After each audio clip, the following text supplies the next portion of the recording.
I never thought I'd be facing eviction at the age of 53. Yet here I was, staring at a notice taped to my cabin door, printed on expensive paper with a gold-embossed logo of the Evergreen Shores Homeowners Association. The notice declared my beloved cabin non-compliant with community aesthetic standards, and gave me exactly 72 hours to remedy violations or vacate the premises. My name is Eleanor Mitchell. Most people call me Ellie. I'd spent 30 years teaching high school English before taking early retirement last year after my divorce. My ex-husband got the house in the city, I got Grandma Rose's cabin by Silver Lake, the place where I'd spent every childhood summer learning to swim, fish, and appreciate the quiet beauty of nature. When I moved in permanently, the cabin needed work.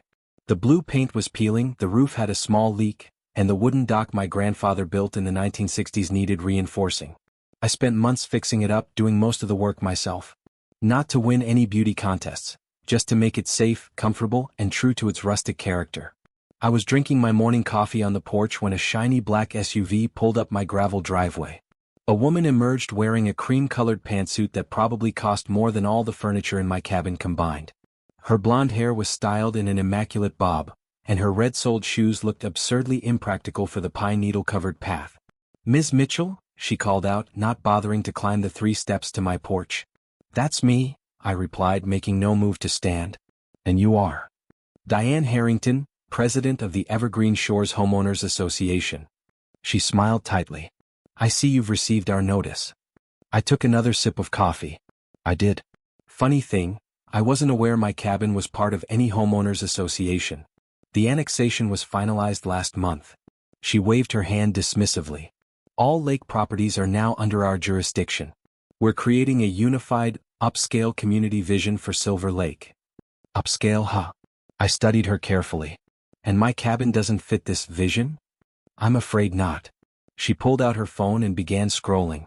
"We've documented 7 violations. Unapproved exterior color, non-conforming outdoor structures including that dock, exposed firewood storage, improper window treatments, excess bird feeders, unauthorized garden structures, and an unapproved mailbox."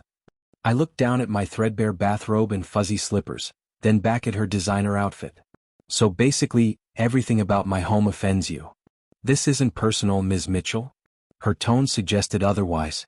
"It's about maintaining property values for everyone." Everyone meaning the luxury homes that have been popping up around the lake? Silver Crest Development has invested over $30 million transforming this area into a premier lakeside community. We can't have. She paused, eyes scanning my cabin with poorly disguised disdain, inconsistent aesthetics undermining that investment. I placed my coffee mug on the porch railing. "And if I refuse to make these changes?" The notice explains the consequences. Fines begin at $200 per day per violation. After 30 days we can place a lien on your property. Eventually we could force a sale. She delivered this news with the detached efficiency of someone reading a weather report. "Sounds like you've done this before." "Several times." Her smile turned predatory. "Though most people find it easier to sell directly to Silver Crest.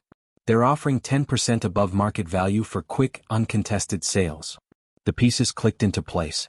This wasn't about my blue paint or bird feeders.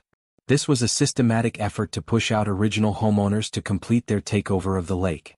"I'll need to consult my lawyer," I said, keeping my voice steady despite the anger building inside me. "Of course." She handed me a business card. "But the timeline stands. 72 hours, Ms. Mitchell." After she left, I immediately called my neighbor, Frank Perkins. Frank had owned his cabin across the cove for 40 years and had become something of a surrogate father to me since Grandma Rose passed away. "Got one too, Ellie?" he confirmed, his gravelly voice tired. "Except they gave me 2 weeks, not 3 days. They must really want your place." "But how can they do this, Frank? We never agreed to join any association. Something about a municipal rezoning. Marion at the diner says they've been planning this for months. Most of the county board members golf with Bradley Harrington, the developer.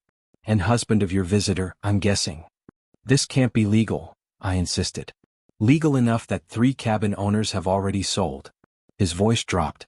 "Including the Johnsons." My heart sank. The Johnsons had owned their place for 50 years. "I'm going to talk to a lawyer," I said. "Don't do anything until I get back to you." "Wouldn't dream of it, Ellie. You always were the fighter of the family." I spent the afternoon calling every lawyer in the county until I found Jessica Zhang. a property rights attorney who agreed to see me immediately. Her office was above the local hardware store, the walls decorated with fishing photos rather than law degrees. Annexation without proper notification is problematic, Jessica said after reviewing my documents, but these developers are usually careful about the technical legalities. So I have no recourse? I felt defeat settling over me. I didn't say that. She tapped her pen against a notepad. Tell me about your grandmother. Rose Mitchell, right? How long did she own the cabin? She inherited it from her father in the 1950s. He built it sometime in the 1930s, I think. And the property deed, have you examined it carefully since you inherited it? I shook my head. It was part of a simple will. All worldly possessions to my granddaughter Eleanor. That sort of thing. Jessica leaned forward. Before I moved here to escape corporate law, I specialized in waterfront property disputes. One thing I learned, always check the original boundaries. Lakes are complicated. She pulled out her laptop. Let's look at the county records. Silver Lake was originally surveyed in 1923, it seems. And the first private owner was... Her eyes widened slightly. Interesting. Thomas Mitchell. Any relation? My great-grandfather, I confirmed. Grandma Rose's father. Jessica spent the next hour navigating county databases, occasionally making phone calls and sending emails. I watched her expression shift from professionally curious to genuinely excited. Ms. Mitchell, Ellie, I need to confirm with a title search, but I believe your inheritance may be significantly more extensive than just your cabin. What do you mean? According to these records, Thomas Mitchell didn't just buy a cabin lot in the 1930s. He purchased the entire lake and surrounding shoreline in 1923, fresh after the county survey. He later sold individual lots for cabins, including to friends and family members, but... She turned her laptop to show me a map. He explicitly retained ownership of the lake itself and a 30-foot shoreline perimeter in all the deeds. I stared at the screen trying to process the implications. Are you saying I own Silver Lake? And a 30-foot strip of land around its entire circumference. Jessica couldn't hide her smile. Which, if I'm reading these development plans correctly, means the Evergreen Shores clubhouse, marina, and main parking facilities are all built on land that belongs to you. My mind reeled with the possibility. But wouldn't someone have checked this before building? You'd think so, wouldn't you? But developers often rush these projects, and if no one raised objections during construction. She shrugged. Records get overlooked, especially old ones that aren't properly digitized. So what does this mean for the eviction notice? It means, Jessica said, gathering her papers with newfound energy, that Diane Harrington picked the wrong cabin to target. I'll need a few days to verify everything, but if I'm right, we're going to give Evergreen Shores a lesson in property rights they won't soon forget. 3 days later, coincidentally the deadline on my eviction notice, Jessica confirmed what she'd suspected. I own Silver Lake and its shoreline perimeter, including the land beneath the HOA's prized amenities. They've scheduled an emergency HOA meeting for this evening, Frank told me over the phone. Something about addressing non-compliant properties. Everyone's required to attend. Perfect timing, I replied, a plan already forming in my mind. That evening, I changed out of my usual jeans and flannel into a simple but elegant dress I hadn't worn since my retirement party. If I was going to battle the HOA queen on her territory, I wanted to look the part. Jessica met me in the parking lot of the Evergreen Shores clubhouse, a sprawling structure of glass and stone that had replaced a stand of 100-year-old pines just last year. Ready? She asked, handing me a leather portfolio containing our documentation. As I'll ever be, I replied, squaring my shoulders. The clubhouse great room was packed with about 50 homeowners seated in neat rows. Diane Harrington presided from a raised platform at the front, flanked by her board members. Her husband Bradley, a tall man with artificially whitened teeth and a golf tan, stood nearby, looking every bit the successful developer. We slipped into seats at the back just as Diane was addressing the problem of non-conforming properties.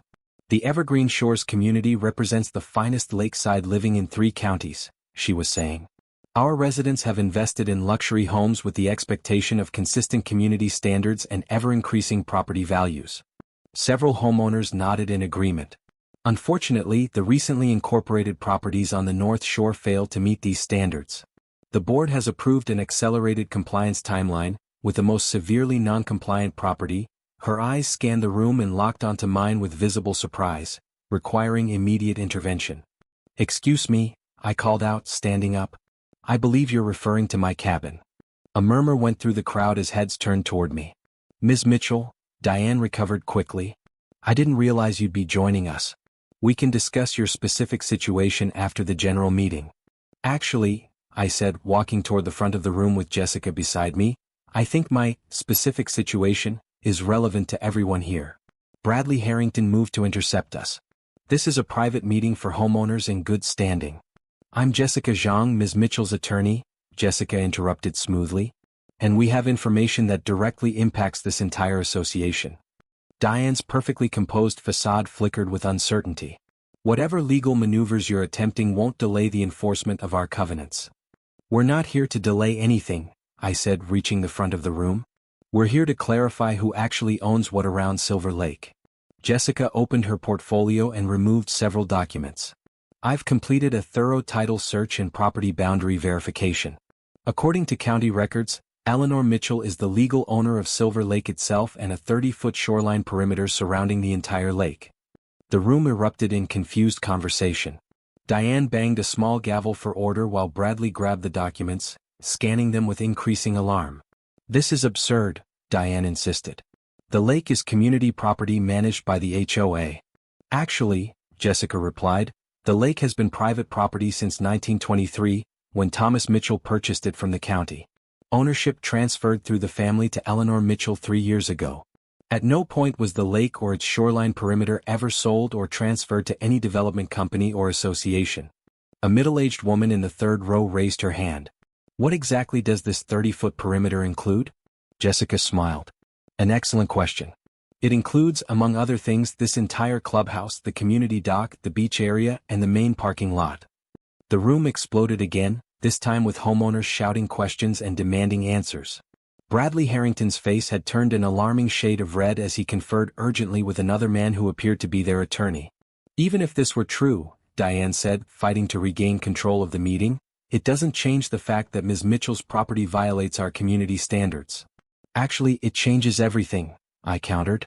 You can't enforce rules on my property when I've never agreed to join your association. More importantly, you seem to have built your entire community infrastructure on my land without permission or compensation. A man in an expensive polo shirt stood up.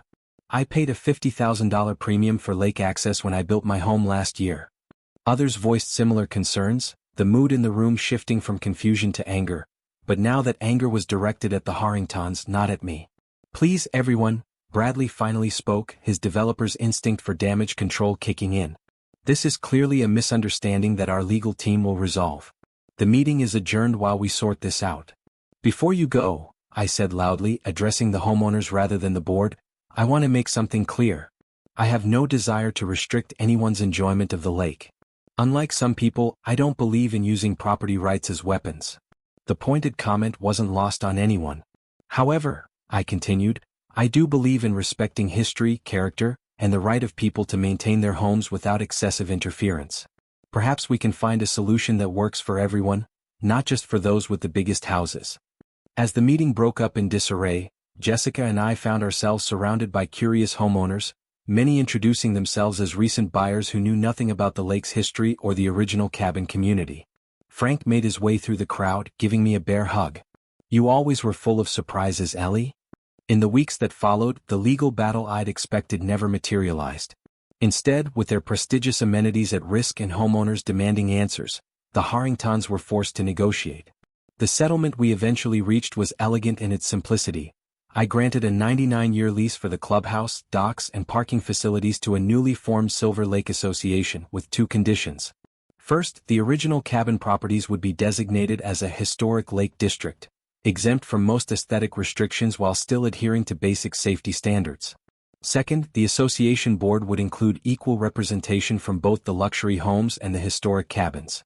Diane Harrington quietly resigned from the board, though Bradley remained, noticeably more subdued in meetings. 3 months later, they sold their lakefront mansion and moved to a golf community in another county. My cabin remained blue, my dock stayed exactly as my grandfather had built it, and I added 3 more bird feeders just because I could. The development continued around the lake, but with a new respect for the history and character that had made Silver Lake special long before it became exclusive. On Labor Day weekend, I hosted a cookout for both old and new lake residents. As the sun set, casting golden light across the water, I found myself standing on my dock next to Jessica, who had become both my lawyer and my friend. "You could have demanded millions for that land, you know," she said, watching children from both the cabins and the luxury homes splashing together in the shallows. "And what would that have accomplished?" I asked. "More bitterness? More division?" "Most people would have taken the money and run." I thought about Grandma Rose, who had taught me that wealth wasn't measured in bank accounts. My great-grandfather didn't buy this lake as an investment. He bought it because he loved it and wanted his family and friends to enjoy it for generations. "Mission accomplished then," Jessica said, raising her glass. Across the water, lights twinkled from both rustic cabins and modern glass-walled homes, their reflections dancing on the surface of the lake. My lake, technically, though I never thought of it that way anymore. It belonged to all of us who loved it, past, present, and future. The irony wasn't lost on me. Diane Harrington had tried to use property rights to erase history, only to discover that history held the strongest property rights of all. Her eviction notice, meant to force me out, had instead secured my place, and the place of all the original lake families, for decades to come. Sometimes justice works out exactly as it should. Later that evening, as fireflies began to sparkle around the shoreline, Frank joined me on the porch of my still blue cabin. "You know," he said, settling into a worn Adirondack chair, "your grandmother would have handled this exactly the same way." I smiled, remembering Rose's quiet strength and unwavering principles. "She always said the measure of a person isn't in what they own, but in what they choose to share." "Wise woman," Frank nodded. "And she'd be mighty proud of how you protected her legacy." As night fell completely and stars reflected in the still waters of Silver Lake, I felt a deep sense of peace. The HOA had tried to kick me out of my home, never imagining I actually owned the ground beneath their feet. But the true victory wasn't in the legal technicalities or the settlement terms. The true victory was in preserving a community where history and progress could coexist, where the weathered blue cabin of a retired English teacher could stand proudly alongside modern architectural showcases, each respecting the other's right to belong. Some battles are worth fighting not for what you gain but for what you prevent from being lost. My little cabin by the lake had taught me that lesson, just as it had taught me so many others throughout my life. And it would continue teaching those lessons for generations to come.